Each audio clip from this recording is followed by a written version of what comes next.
Welcome to another episode of DD on the Spot. As always, I'm your host, Ryan Johnson. And before I get to our guests here today, I'd like to remind everyone that if you enjoy this content, to please give a like and subscribe down below. We greatly appreciate it. We have Brianna Welsch on the podcast with us. She's coming to us all the way from my home state of Minnesota, so it's always great to have another Minnesotan on. She's a personal trainer from Experience Fitness in Roseville. She's an NPC bikini competitor, but most importantly, she's our current guest. Brianna, thank you so much for coming on the show. Well, thank you for having me. I'm very excited. Absolutely. So why don't you give us a little bit of a backstory on what inspired you to make that change and adapt that healthy and fit lifestyle? So I've always been like an active person my whole life. Like I played sports growing up and all that, but really I went through a pretty bad hip injury my sophomore, junior year of high school, and I tore my IT band. So for that, there's not a whole lot that you can do other than just rehab, strengthen. So I was told after I went through physical therapy that I had to get into the gym, and I wasn't like overweight or anything. I was still in shape, but so I started getting into the gym and working on rehab a little bit there. And I don't know, it was like one of those things where it just like clicked, like as soon as I walked into the gym, and I was just like, this is like where I'm supposed to be. I know it sounds a little cheesy, but it was just something I got more and more into over time. And I was able to, accomplish all these goals that I started setting for myself and really watched my life change for the better. So kind of like the main reason why I wanted to become a trainer in the first place was to help other girls in particular, but other people just be able to reach their goals and do what I did. So you mentioned you were active before. Did you play any sports in high school? I did. So I was a hockey player, actually. I played for like 15 years. Yeah. But after that hip injury, unfortunately, was kind of not able to do it. What position did you play? I was center. Yeah. I know. Being a Minnesotan, believe me, I'm like one of the few that never played hockey. Like I said, if I could redo it all over again, if I was born again, I would be a hockey player, right off the bat. I'd say screw baseball, screw football. Go ahead and play hockey. I mean, I wish that. I mean, especially going to a school like Jefferson too. I wish I would have played hockey just because that's just. I mean, for everyone in the podcast that's out of state, we're talking a different language than you guys understand. But yeah. I mean, that's being in Minnesota and hockey. That's just a whole different. I mean, I could do a whole podcast on that topic alone. But I always love to bring up the fact that if you were to walk into a gym with 100 people in it, there's 100 different ways as to how people got into the shape that they're in. Whether it comes down to their nutrition, how many reps they do, what exercise they do. I mean, there's hundreds of little things that add up to how a person ends up looking. Was that hard for you at first, sort of figuring out what workouts and what nutrition and everything worked best for you? Because like I said, if you were to go up and ask someone, help and advice, they could give you some great advice, but it might not work as good for you as it worked for them. Right. And especially in the beginning of my fitness industry years ago, like back when I started getting first in the gym, I had no idea what I was doing whatsoever. It took a lot of time, a lot of self-education and schooling and stuff to actually fully understand what and why you should be doing certain things for your body. And then also just a lot of playing around with things too. So I really strongly believe that everyone should take time, especially if you're in the bodybuilding world, to just really kind of take the time and figure out what types of things work for you. Because you're right, it's different for every single person. What works for one person isn't going to work for the other. So really just kind of self-educating as much as possible and figuring out what's going to work the best for you. Or then you have people like one of my good friends who's just so genetically blessed that the guy has never touched a weight a day in his life, and he looks better than I do, and it just pisses me off. It just pisses me off every day. The worst type of people ever. I mean, it's like I know it's like you are allowed to hate those type of people. You are, absolutely. And my dad has one of those friends too, where the guy's about 50 years old or in his mid 50s. He played baseball with my dad, but he still looks amazing. The guy eats like 3 to 5 Milky Ways a day, and he doesn't gain an ounce. I just hate people like that. Or another thing too are those people with just huge calves, just genetically. They never have to lift a calf. I mean, it's just I could go into a whole tangent about that, but yeah, those people, yeah, absolutely. They're seriously the worst. Oh, yeah. And you posted everyone can go and follow you on Instagram. I'll leave a link down below. But your latest Instagram post is another thing that I love to talk about on this show because it's a huge misconception that really I think I love to break down every podcast. And it has gotten better, I'd say, over the last 5 years with Instagram, but there still are a significant amount of women that believe if they touch one weight that they're just going to hulk out and put on 50 pounds overnight. I mean, like I said, if I had a nickel for every time I've heard that, I'd be a very wealthy man. But did you ever have that fear when you were starting out? And even if you didn't, being a personal trainer, I bet you hear that all the time. What is your main response to that?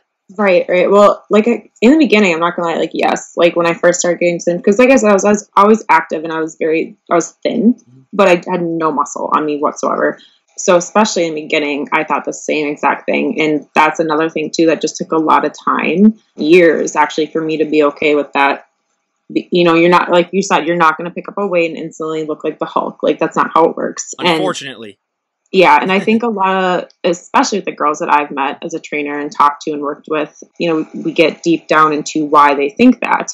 And a lot of it too stems from just like men will make comments about like girls shouldn't have muscle, you know, or they'll see these girls over social media, like Victoria's Secret models, whatever, they don't have any muscle. But, you know, to me, I think that if I see a woman and I'm like, well, she has muscle on her, she's strong, like she's beautiful. And I think that we really need to work on that misconception, because you're right. Every single girl, unless you imprint it in their head, think that muscle isn't okay. And I can say, everyone, just look at her. Does she look like the Hulk or Dwayne The Rock Johnson? She's been working out for forever. It's so ridiculous. I mean, even some of the bodybuilders that we have on the show, it's like they've been working out their entire lives, like 10, 20 years, and none of them, I mean, it's such a big myth. And I always like to tell the story of when I was in college. I had a really good friend, and that's when I really started to work out and get in shape. And she would always be like, I really want to go with you to the gym. I really want to work out, but I'm afraid of getting bulky. And then finally one night, I just kind of snapped and I just said, look, the amount of weight that you carry in your purse that you lug around all the time weighs a lot more than most of the dumbbells in there, and you're not getting big from carrying that thing around all the time.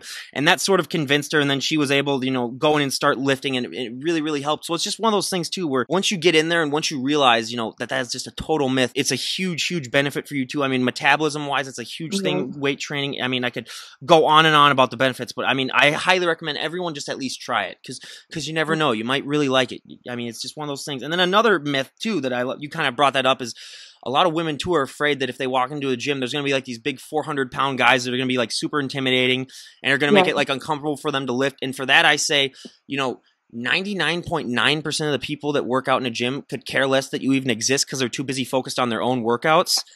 And secondly, it's like you might get that every once in a while, but that's like anywhere that you're going to get someone like that. I mean, I've never seen that happen personally, but it's just like, it's one of those things where the people that I've had on are some of the biggest and most muscular people on the planet, and they're some of the nicest people you'll ever meet. Like going up and walking to a gym, they're super approachable. So that's just another thing. I mean, it's like, and don't be afraid to ask questions, even though, I mean, another big thing that we deal with is that, especially for the bigger girls that have on like the really big bodybuilders, that people have that misconception that they must be like mean because they're so huge, or they must, you know, not be so nice. But that's just totally not from the truth. But going back to your story, at what point did you decide in your journey that you wanted to compete and do a show? How long into your transformation did that take? You know, it's been something that I've been wanting to do more the past probably like 4 years.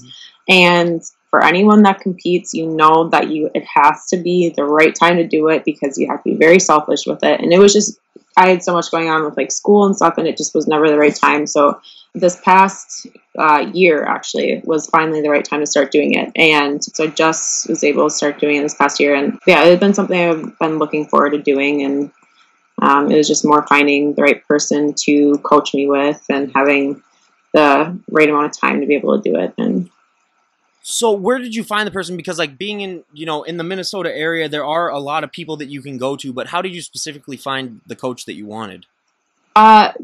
Pretty much by chance, actually. So he's actually my boss too, because I work at a gym, and he's been competing for years. He's done very, very well for himself. He coaches other people too, but it was just, you have to trust your coach fully, 100%. And he is the only, I've talked to a lot of different coaches in Minnesota, you know, trying to get a feel for him, and he is the only one that I've fully entrusted. And not just because he's my boss, but because he's just a genuine good coach. So. And what was your nutrition like before you made that healthy adjustment, or you really took up the weight training, and how did that sort of change over time?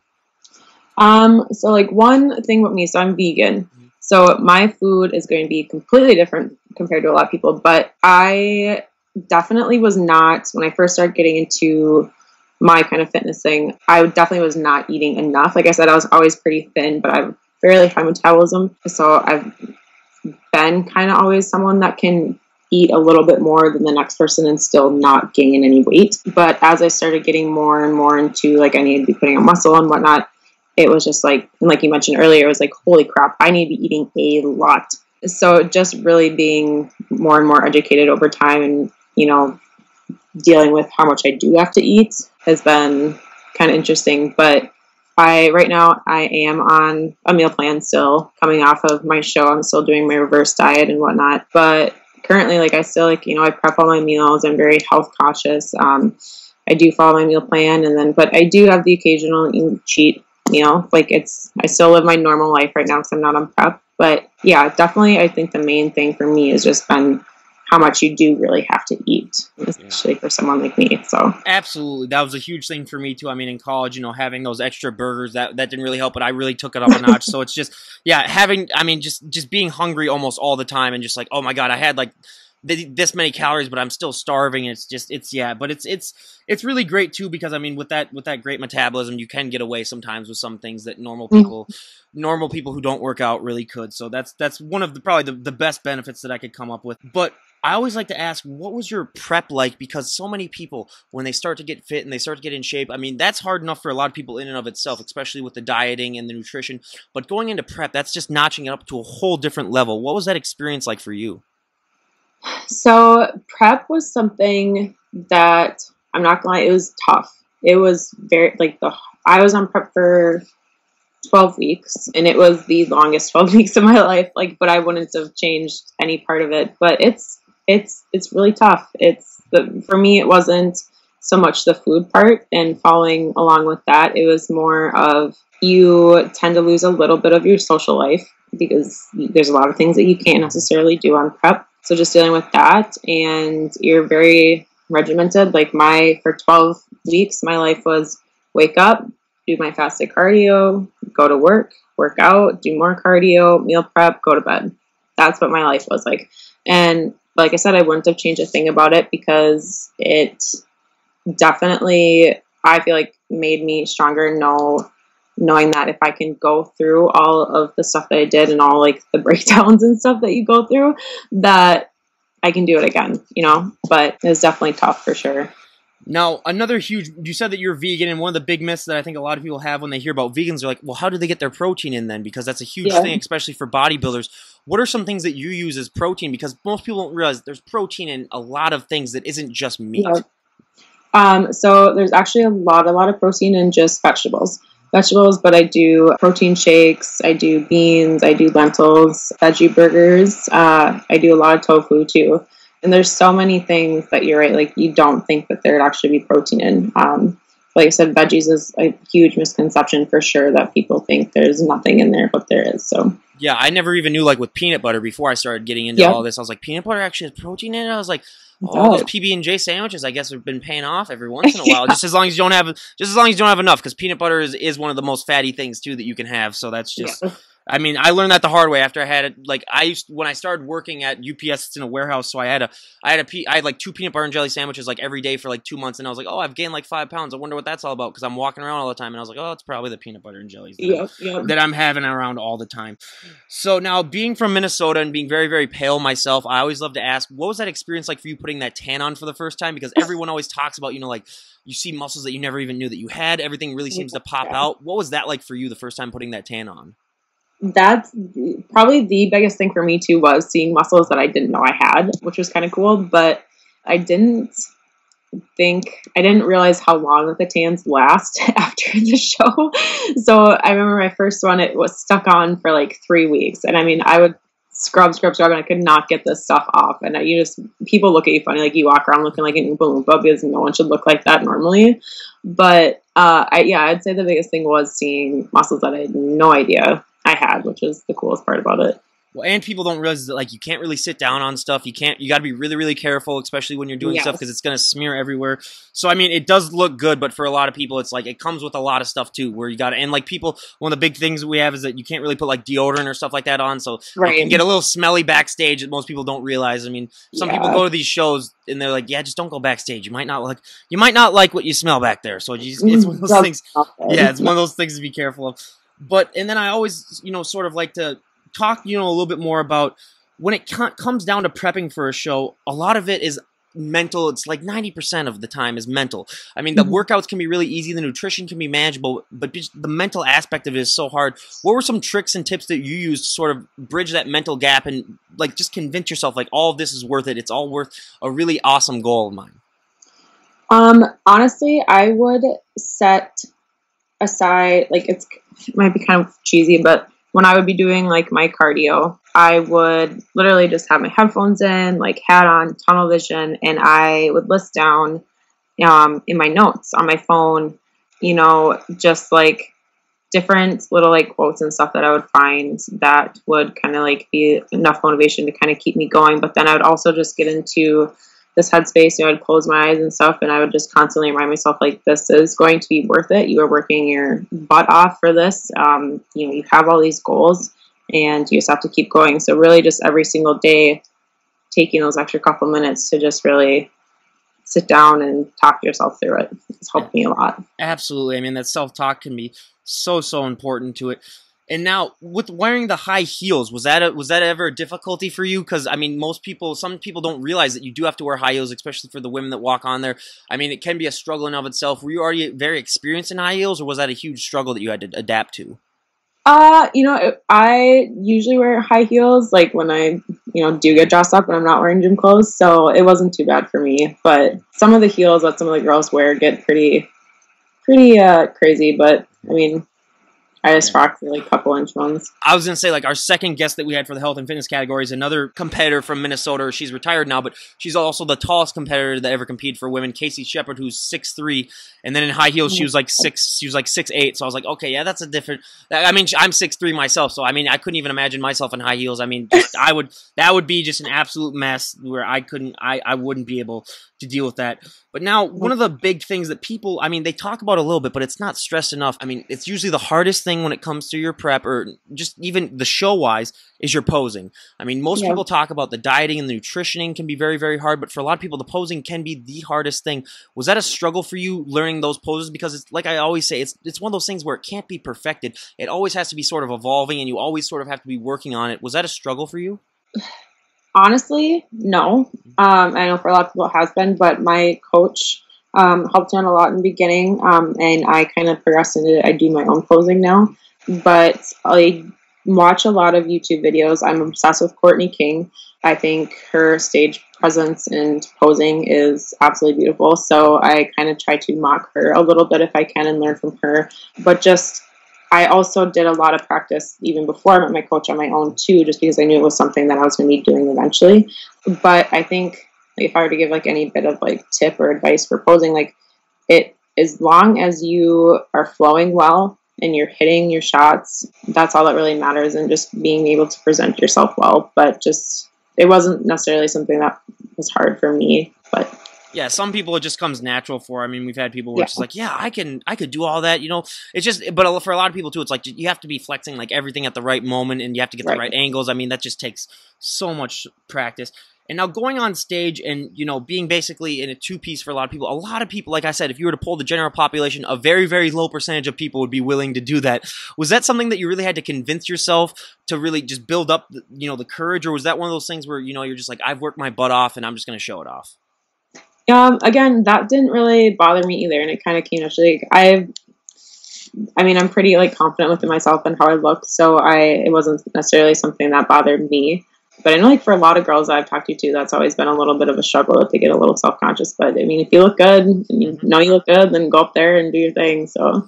And probably one of my favorite questions to ask all the guests that I have on my show, whether they be in bands or they be competing or doing anything else, is what is that feeling like for you, being live on stage? And just, I mean, for bands, I always ask what's it like performing live, but that also applies for competitors. When you walk on stage, what was that feeling like for you? I mean, like I said, showing off all that hard work, like you said, there were 12 weeks of just really just notching it up and really going through what is basically a living hell for a lot of people that don't realize how tough it can be. What was that experience like for you when you finally get to walk on stage and show off all that hard work? It is the best freaking feeling ever. And it's addicting to, like, just knowing that you get those extra, you're not up there for that long. It's like a minute, but it's amazing just knowing that you're finally able to show off everything that you've worked so hard for, and for everyone to see it and just be confident about it. Just even in that minute, it's just the best feeling ever. And does that minute seem to fly by really fast, or does that sometimes seem to drag on for a little bit longer than a minute? It's my first show, it felt like 2 seconds, but my second one, I think I was a lot more kind of like mentally present, if that makes sense. So it felt like it definitely lasted a little bit longer, and I was just more kind of in tune to what I was doing. But yeah, definitely a little bit longer the second one. Yeah.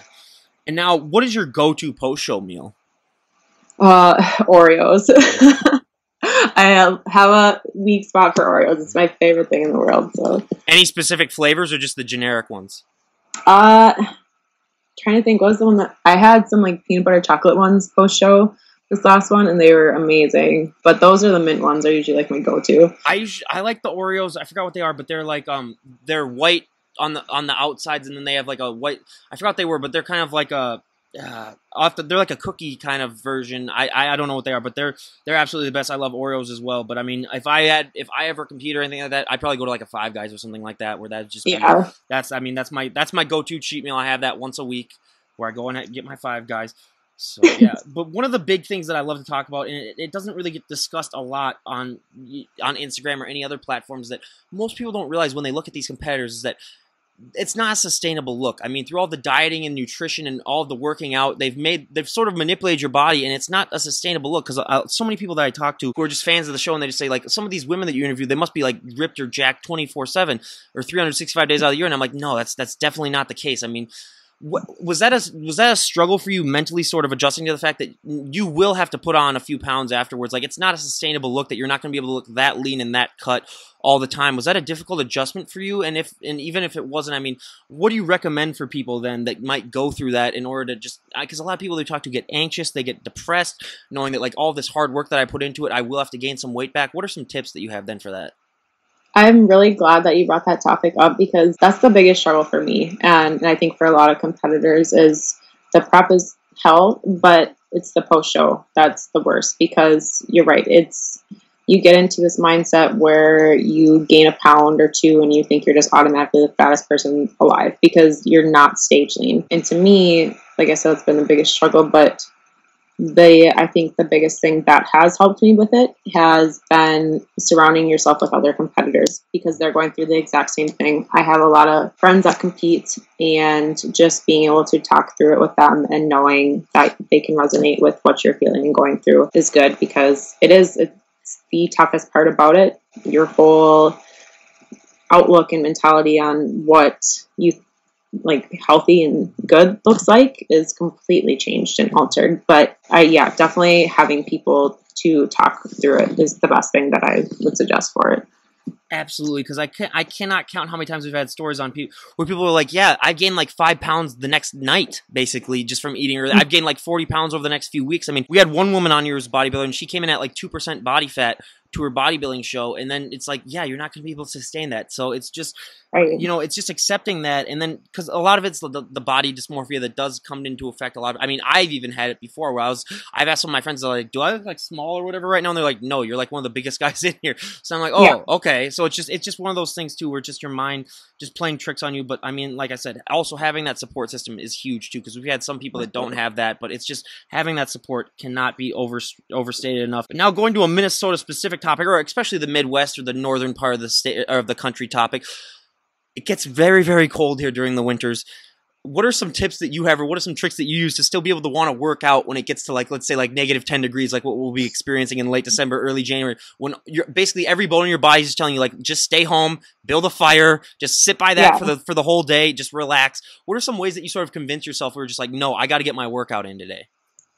The biggest tip, and I give this to a lot of my clients too, is have your gym bag packed and ready and bring it with you when you're leaving for work in the morning, so you don't have that excuse to, I have to go home and get my gym stuff and then go to the gym, because you're going to walk in and you realize how warm and nice your house is, and then you're not going to want to leave. So just having your gym stuff with you all the time. Yeah. I mean, I am lucky where I'm still at my parents' house for the next few months. I'm moving to a new spot at UPS, and I'll have to get an apartment there. But we have a gym at my house, so I'm very, very lucky when, like, during the winter, where I don't have to worry about that. But then I got to give these 2 little tips for people if they're in the cold. When I was in college, I had one day after I did legs, I had to walk a half mile back to my dorm from the gym because that was how far away it was. I slipped and fell 4 times on ice after gym day. So if you're doing a leg day, everyone, make sure to not walk on slippery surfaces because your legs are going to already be shot, so it's going to be hard to walk on them.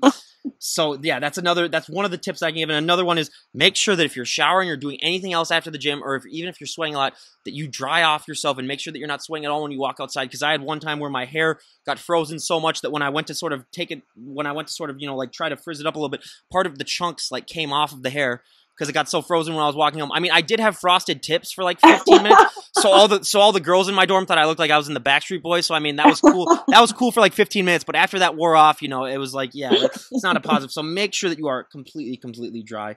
But now these are probably 2 of my favorite questions that I like to ask everyone that I have on my show. I mean, for me personally, when I went to college and started working out and getting, bigger and stronger, the one negative thing for me was that you're going to get asked to move a lot of people's furniture. You're going to get asked to open a lot of pickle jars. I mean, whenever my parents come home with groceries, I'm the one that has to carry in basically the whole car into the driveway.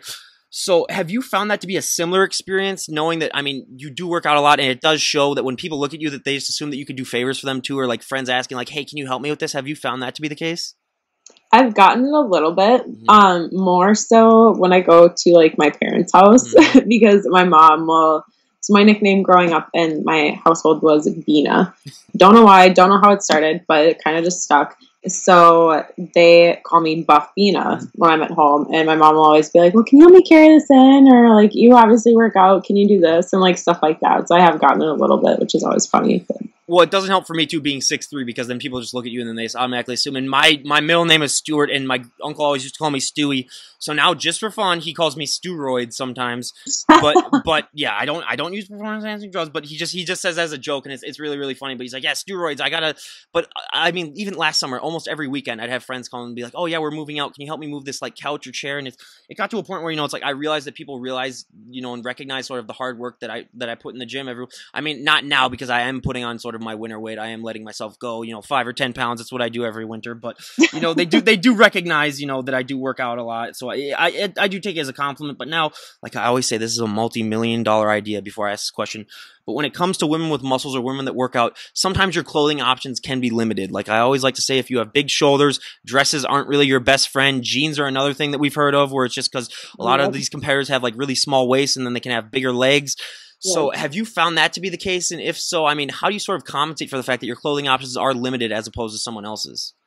Oh yeah, no, I stopped trying to wear jeans because it doesn't work anymore. But so just leggings. But the biggest thing I've seen is so one of my places in my body where I'm working on growing the most for my next show is my shoulders, and which has been working, but it's very limiting to the types of like shirts that I can wear now because I have noticed like they get a little bit tighter and like they just don't fit as quite nicely as they used to, which is a good problem. But yeah, any type of like really like tight dress I have to be careful with too, because you're right, like women competitors, we tend to have smaller waists, bigger lower body, so they just like to like slide up a little bit. But yeah, jeans are completely out of the question too. Like I always say, everyone, if you're designing clothes for women, it's a multi-million-dollar idea, so get on it. Definitely let us know. There's a ton of people that are waiting to go and buy that. But when you were starting out, or even now, is there a body part that really just naturally is just good for you, where you don't have to work it out as much? And is there and like you said, you're kind of working up on shoulders, but is there like a general area that you really want to focus on that doesn't really respond as well?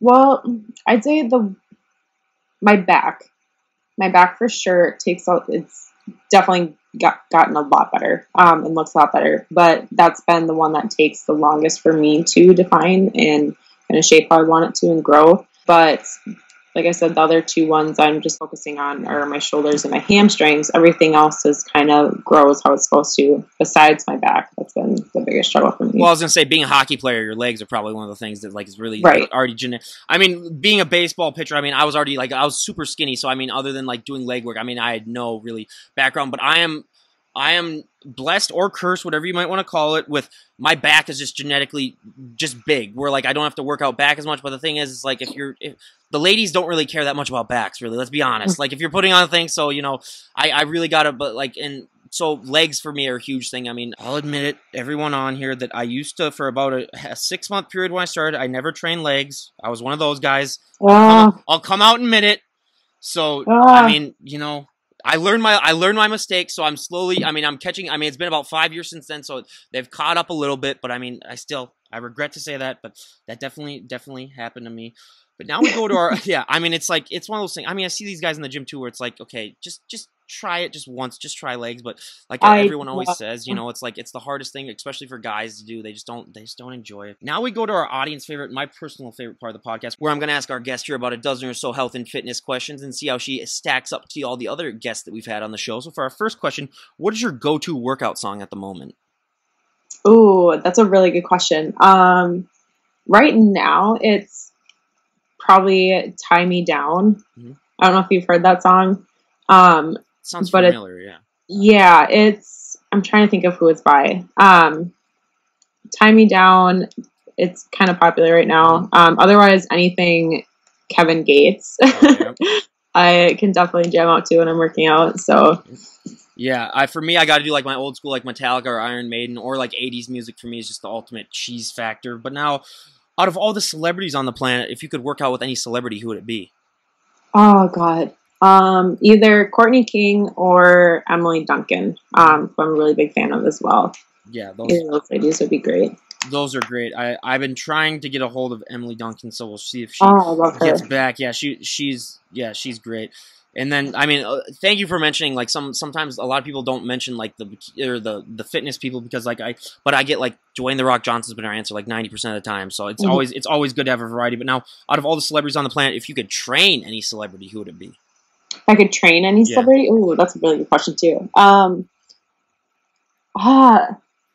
Honestly, so I'm a huge Miley Cyrus fan.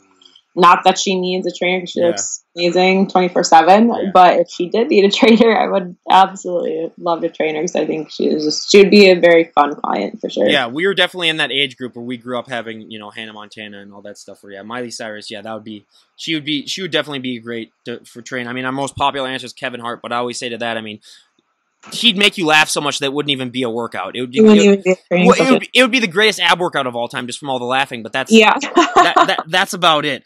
But now, what is one item that you always need to have in your fridge? I always. It sounds super lame, but as a vegan and for my meal prep and stuff, tofu, you can never have enough of it for me at least. So I'm always 100% stocked up on it. Believe it or not, that is like the third time we've heard tofu, and you're like gonna be like our 70th health and fitness guest, and that's the third time we've heard tofu. So no, you are definitely not alone on that. One lady was the most basic person ever, and she said water, and I was like, really? That's the one thing you can come up with is water. But yeah, normally we get like chicken and eggs, but yeah, tofu. And then mustard's another huge thing that I never got at first, but then people, it's like 0 calories, 0 fat. Yeah. So, a lot of bodybuilders put that on just for flavoring for stuff. But now, what is one thing that people who follow you on Instagram would be surprised to know if they met you in person? I think a lot of people think I'm taller than I am. I get that a lot. I'm just barely 5'6". So I'm pretty normal height, I think, but I get a lot of the time people meet me in person like, oh, I thought you were a lot taller, or, but so no, just 5'6". We get that a lot so much, and a lot of people, sometimes people, especially the naysayers who just talk bad about women with muscle or girls with build muscle, they don't realize that if you meet these people in person, a lot of them are 5'6". That's really on the tall edge for people that we've had on here, because a lot of them are 5 feet taller, up to 5'2", 5'3". It's if you were to meet them in person, especially someone like me who's 6'3", you're gonna realize oh, that's not intimidating at all. I'm still a full foot taller than them. So it's just one of those big things. And like you said, the height is a huge thing that we hear, because some people through Instagram, I look at them and I was like, wow, she looks like she's 6.5 feet tall, but then you meet her in person and she's 5'3", and you're like, oh, okay, well, that's definitely different. But now, what is one thing about the sport of bodybuilding that you would change if you had the all-knowing power to do so? I'd say, and it's not so much a problem anymore. I feel like it's slowly progressing to get better. But I know, and it still is, they look for sometimes, you see all these IFBB pros that have breast implants. And it's a huge topic right now, but I go back and forth with it. Some people think that you really need them to whether win or get your pro card, whatever your goals may be. And then some you don't. And I think, at least in the beginning in the bodybuilding world, they did and still do, for the most part, want women with, breasts. but realistically, majority of people in the bodybuilding world, at least for women, you know, they don't, because not everyone has fake boobs. And so I think if that was something that we could completely eliminate, is, you know, that wanting of a larger chest on a woman to have her win or get her pro card, I think would be better, because it's not necessarily, I think, something that should make or break. That's a huge thing too. That, I mean, we've never gotten that answer before, so I can't thank you enough for bringing that on. But like, that's a thing that I've always wanted to sort of ask, but I was like, I don't know if I should ask. But it's like, my personal opinion is that it takes away from sort of the hard work, because it's like, let's face it, if you put on muscle and you work out a lot, you're going to get a more flattered chest. You're going to get a more, you know, defined. So, I mean, if you're just going to make it fake, first of all, it kind of covers up all the hard work that you've been doing. Yeah. And it's just like, you know, that it's like you're taking a little bit of the hard work out. I mean, it's like, I could never even imagine. I mean, especially for like being a guy, I could never imagine like doing that to go through. But I do realize why people do it. I mean, because it is, you know, society wise, people think that they have to look that way in order to, you know, get good. So I completely understand why it's done. But it's just, it's definitely one of those things too, where I just wish people would just, you know, go for a little bit more of the natural look, because it's like, this is, I mean, it's like if you're going on stage, it's like, this is how hard I've worked. This is really just showing off, you know, how much effort I put in the gym. And I really think that that's having a huge indicator on it. So, I mean, I completely agree with that 100%. But now, what was the last TV show that you binge watched? Oh, Sabrina, The Chilling Adventures of Sabrina, the new one on Netflix. Oh, okay, yep. It was amazing. Super, super good. I didn't even know that they released that yet, so I gotta... I mean, is that the Sabrina the Teenage Witch kind of new thing? Or yeah, like the remake or whatever. But it's super, super good. I used to watch that every once in a while. I'll admit, when I was young, whenever it was on. I mean, I'm not one of those like huge fans, but I definitely, I might have to check that out and see what it's like. But now, what is your favorite TV show of all time? Favorite TV show, New Girl. Absolutely, hands down, best show ever. Okay, I normally answer what my binge watch show was, but that was New Girl, actually, the last show that I've been... My older brother recommended it, so for like the last year, I've been watching all of it, and yeah, I absolutely love that show too. It is unbelievably good. I mean, Schmidt, I love that character so much. I mean, I watch it sometimes like just for him, but yeah, I love... And I have so many friends of mine, friends that are girls, that are women, that are teachers, so... And a lot of them are just like Jess, where they act just like her, and I'm just like, okay, it's weird. It feels like I'm watching you every time I watch an episode of New Girl. Absolutely. So yeah, I get that a lot. But for me, I mean, it's a tie for me between like The Office and Friends. It depends on what day it is. I'll choose either day. It really doesn't matter. But now, what is a guilty pleasure movie that you enjoy? Guilty pleasure movie. I don't know, it might be kind of nerdy, but like Alice in Wonderland, think is like the best movie ever. So I'll just like go and kind of like sneak off and watch it sometimes on Netflix. But the animated one or the one with Johnny Depp? The one with Johnny Depp. Yep. Believe it or not, I have not seen that one, and I've kind of always wanted to see it because I've never really gotten into Alice in Wonderland, but I'll definitely try and check it out. For me personally, I mean, all of my guy friends that are listening to this, close your ears right now and stop listening, but The Princess Bride. That's my ultimate, you know, like, that's my ultimate, like, date night movie, or that's also my ultimate, you know, I was typing my thesis paper in college and that movie came on and I stopped for 2 hours just to watch that movie. I mean, that's how much I love it. Where that's my guilty pleasure movie. I mean, I can quote most of it, but yeah, it's definitely one of those things. Okay, all my guy friends, you can listen back on again now. But I'll never admit it in public that that's one of my favorite movies. But yes, absolutely 100%. So now going on in the questionnaire, if you could have dinner with any historical figure out of all the historical figures in history, who would it be? Oh, gosh. Definitely like more recently, but probably Michelle Obama. Oh, yeah. I would absolutely love to pick her brain on, you know, nutrition and just all of her thoughts about health and everything. I think she'd be a really good one. For me, I always answer like one of the founding fathers, probably like Jefferson or Washington or one of those guys, just to pick their brains. I mean, even though I wouldn't be that impressed with George Washington's fake teeth that he had, and he probably had really bad breath, and he probably didn't have the best hygiene. So, you know, I'd maybe have like one of those long tables where we're about like 30 feet apart, where I'll just be like, yeah, just sit over there, George. I don't really want to get too close. I mean, he had like all these diseases and stuff like that. So I was like, yeah, because I'm a history minor. I didn't major in it because I knew I didn't want to do anything to be a teacher. So I'm really interested in all that stuff. So that would be really, really, really, really cool for me. But now, I mean, I normally say this to people that are a lot older or ask this question, but I mean, I find it still applies. But if you could go back in time and talk to the 18-year-old version of yourself, what would be the best piece of advice that you would give her? God, that's a great question. I would say if I were to go back, I would tell myself that,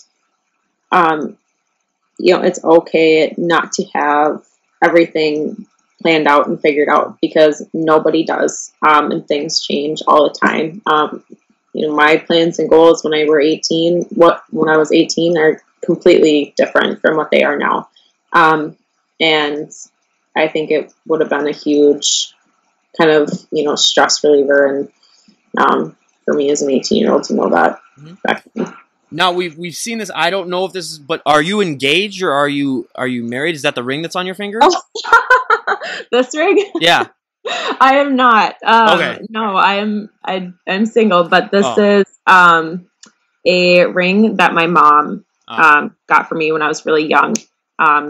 And so I wear it, and I wear it on the opposite hand. Oh. But people still think that I am engaged. See, I don't understand that whole, like, what hand to wear it on. It's either the left or the right. So whenever I see that on a hand, I'm always just like, oh, because I always then like to ask if we have guests on there, like in relationships or engaged. I ask, like, how'd you guys meet? How'd you do that? So that was the only reason why I asked. But yeah, everyone. So I mean, I do pretend sometimes if I don't want to be someone that I am, but I completely understand that too. I mean, I've done that. I did that one time when I had a girl that was a little bit too clingy, where I did that at a bar one time where I had the thing on. But yeah, absolutely. So I completely understand that. But now for our last question out of the questionnaire, where do you see yourself in a year when it comes to competing? I mean, are you preparing for any shows, or what stage are you currently in? So I will be starting prep again January 1st, and I will be competing again in the first weekend in June, and then I will have nationals the week later in Chicago. So those are kind of my plans with that as far as my next shows. But the main goal is to get my pro card and compete as a pro, and that's something that takes a while. But so over the next year, just competing wise, just growing and within it as much as possible, and really just hitting hard on trying to get that pro card.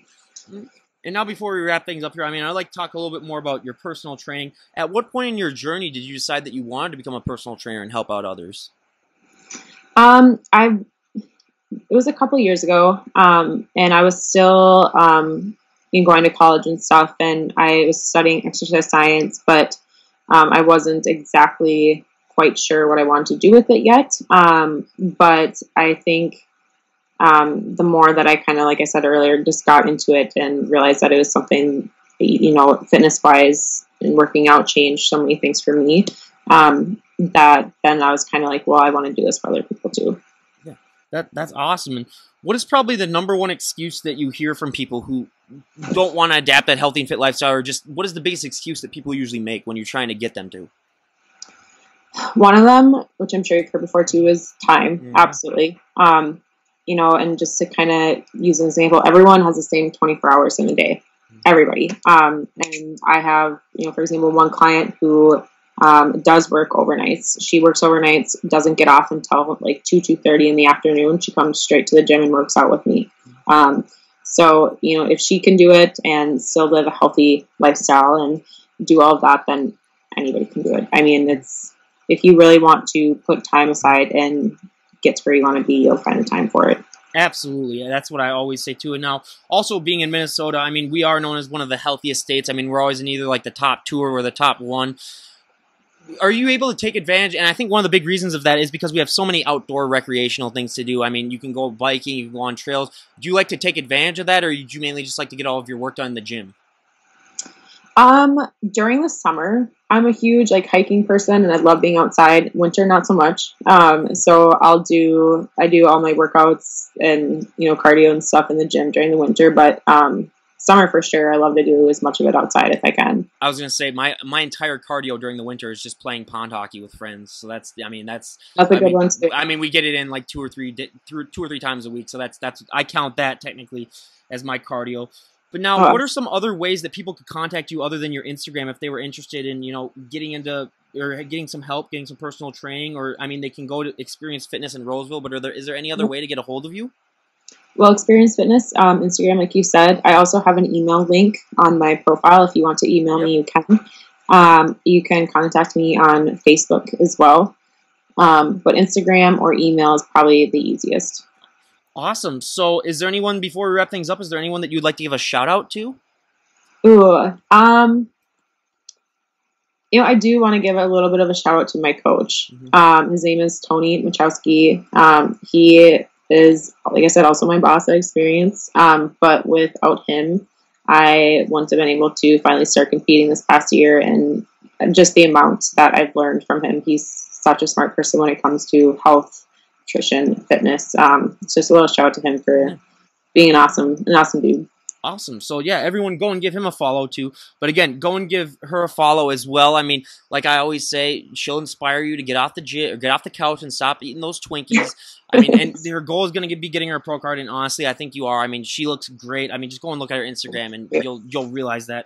So, and keep doing what you're doing and keep inspiring people. I mean, especially with the obesity crisis that we have here. I mean, it's so important to have, healthy role models that people can look up to. And I mean, just honestly, just keep doing what you're doing. And thank you so much for coming on the podcast. And again, you guys, I'll leave all of her links down below. Everyone go and check her out. And this is Ryan Johnson, DD on the Spot, signing out. Have a great day, everyone.